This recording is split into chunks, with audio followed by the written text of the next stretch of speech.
My dear students, today I am continue with my same chapters. In this my chapters, I am going to discuss about to you audiovisual ads.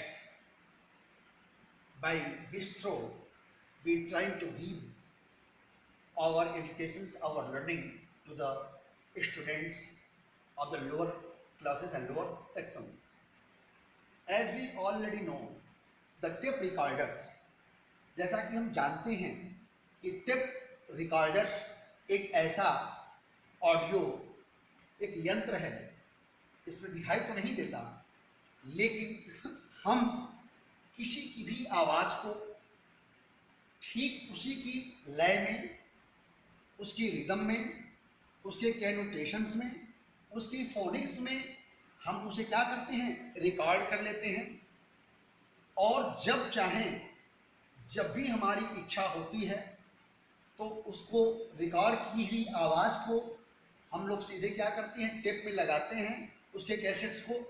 उसमें एक cassette लगा हुआ होता है जो कि repeat कर लेते हैं, और जितनी बार हम चाहें उसका हम अभ्यास करके ठीक वही वाक्यांश, वही वर्ड्स, वही फ्रेजेस, वही कैनोटेशंस, वही rhythm, we can say the whatever a teacher or a person has adopted to give the education of the small children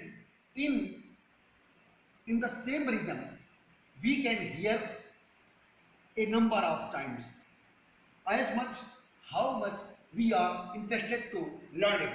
it means हम ये कह सकते हैं, हम जितनी बार हमारी इच्छा हो हम उसको बार बार हम सुन सकते हैं, उसको हम जान सकते हैं। इसलिए कोई भी दिक्कतों का सामना नहीं करना पड़ता है। फिर बात आपकी आती है टेलीविजन। टेलीविजन को हिंदी में क्या कहते हैं, दूरदर्शन। दूरदर्शन ये जो हमारा ऐसा ये ऑडियो विजुअल है कि जिसमें हम सुनते भी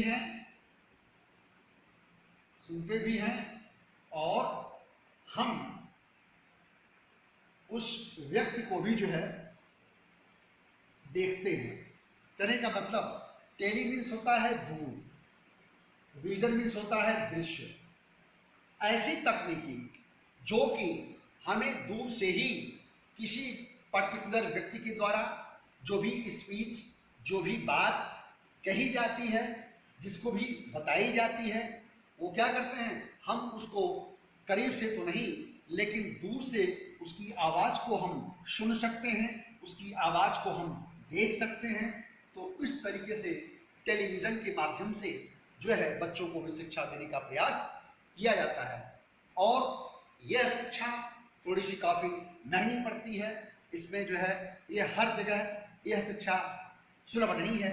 यह माननीय जब राजीव गांधी जी हमारे देश के प्रधानमंत्री हुआ करते थे, उन्होंने ग्रामीण क्षेत्र के विद्यालयों में, गाँव में टेलीविज़न को अपने सरकार के रिज्यूम में उन्होंने जो है एक एक प्राइमरी विद्यालयों को उन्होंने एक एक टेलीविज़न जो है प्रदान किया था, ताकि लोग, गांव के लोग, छोटे छोटे बच्चे, युवक लोग टेलीविज़न के बारे में अज्ञात ना हो, वे इस बात को जानें कि जो डेवलप्ड नेशंस में, जो दुनिया के दूर दराज के देशों में, जिसे हम कहते हैं विकसित राष्ट्रों के अंतर्गत, जो छोटे छोटे बच्चे, वहाँ के लोग, वहाँ के नागरिक जिन सुविधाओं से लैस होकर देश दुनिया में अपने ज्ञान, अपने टेक्नोलॉजी को बहुत आगे बढ़ाकर और संपन्न कहे जाते हैं, उतना तो नहीं हो सकता, लेकिन हमारे देश के भी लोग, हमारे देश के छोटे छोटे बच्चे, नन्हे मुन्ने बच्चे भी इन सब चीज़ों, वस्तुओं के बारे में जानें कि क्या है टेप रिकॉर्डर, क्या होता है टेलीविज़न, क्या होता है।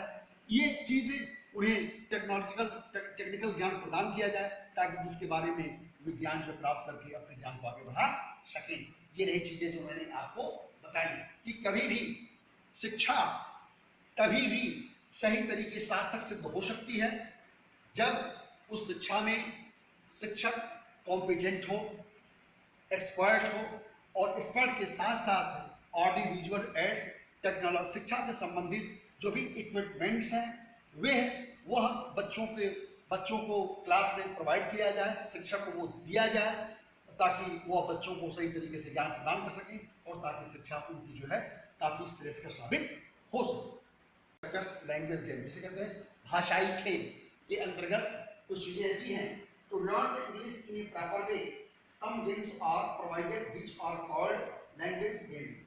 To learn the English in proper way, अंग्रेजी को एक उचित तरीके से समझने के लिए भी, यह भी एक अंग्रेजी को अच्छे तरीके से सीखने की यह एक अच्छा क्या है, एक तरीका है, यह एक अच्छा एक मेथड है, क्या है, एक उपागम है। दूसरा इसमें यह है कि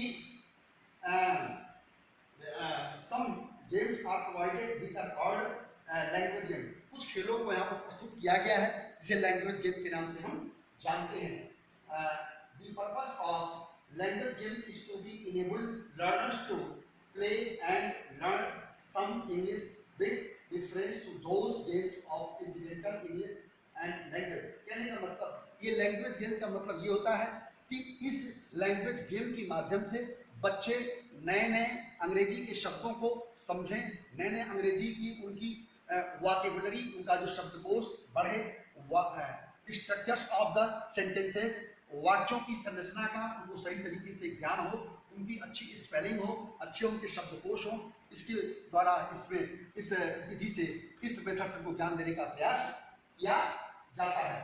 ठीक है, studying book in the school with books make the children boresome and learning speed becomes very slow। कहने का मतलब जब बच्चे अन्य कक्षाओं को पढ़ते पढ़ते जब ये ऊब जाते हैं, तो उन्हें जब वे ऊब जाते हैं और जब उनकी पढ़ने में रुचि नहीं रह जाती है, तब इस प्रकार के लैंग्वेज गेम की आवश्यकता शिक्षक को पड़ती है।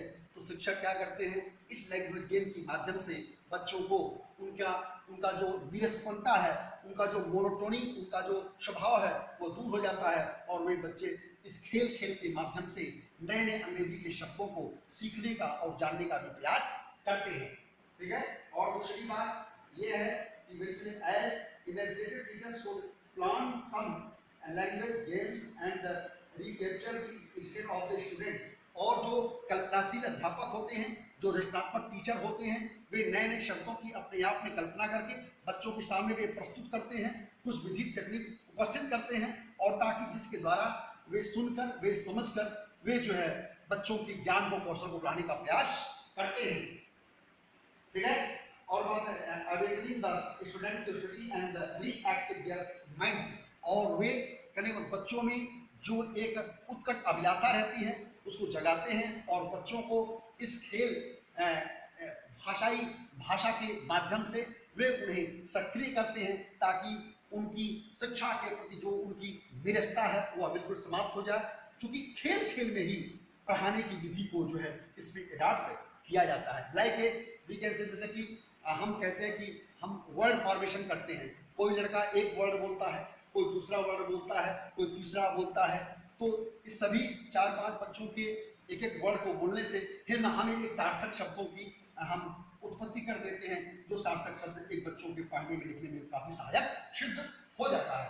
अब दूसरी बात, competition feelings among the students should be created through sharpening their minds and create and play important role. कहने का मतलब इस लैंग्वेज गेम के माध्यम से बच्चों की मस्तिष्क में एक अच्छी धार पैदा हो जाती है। वे बच्चे बहुत अपने मस्तिष्क को एक्टिव कर लेते हैं और उनमें प्रतिस्पर्धा की भावना हो जाती है।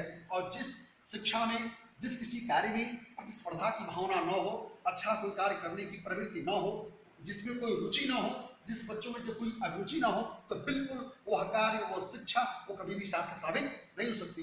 तो लैंग्वेज गेम के माध्यम से बच्चों के हम मस्तिष्क को हम और तेज करते हैं, उन्हें हम एक्टिव करते हैं, उनमें प्रतिस्पर्धा की भावना पैदा होती है, और तो वे नए नए शब्दों को पढ़ने के लिए वे आतुर हो जाते हैं। अब रही बात दूसरी, इसमें और मैं आपसे बताना चाहता हूं कि they have to use the right type of the questions to find answer। और वे इसके माध्यम से विभिन्न प्रकार के सही प्रश्नों को वो तैयार करते हैं, and by playing the games. और जब वे खेल को खेलते हैं तो प्रॉपर उचित तरीके से प्रश्नों को वे तैयार करते हैं। ठीक है, the play methods is one of the accepted methods in teaching any subject in any early game और अर्ली स्टेज। और इस प्रकार की शिक्षा किसी भी छोटे स्तर के बच्चों को भी सही तरीके से पढ़ाई जा सकती है, उनमें ऐसी उत्सुकता पैदा करके।